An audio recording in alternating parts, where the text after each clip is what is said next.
2 minutes on the path of grace.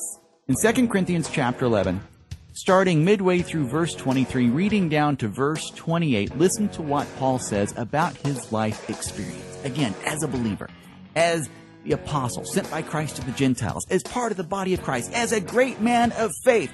Here's what he experienced.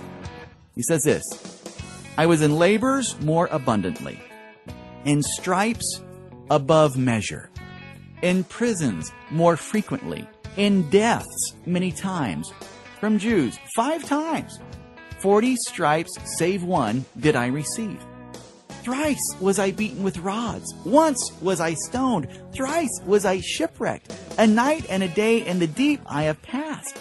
Journeyings many times, perils of rivers, perils of robbers, perils from kindred, perils from nations, perils in cities, perils in the wilderness, perils in seas, perils among false brethren, in laboriousness and painfulness, in watchings many times, in hunger and thirst, in fastings many times, in cold and nakedness, apart from the things without, the crowding upon me that is daily, the care of all the assemblies.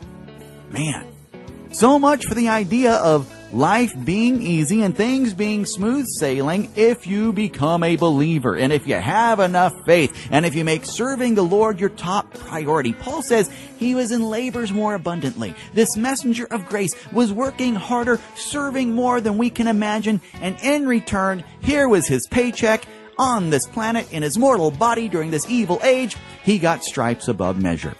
In other words, he was beaten and whipped so much, he had so many scars, you wouldn't have been able to count the scars on his back. To hear more, visit jamesflanders.com.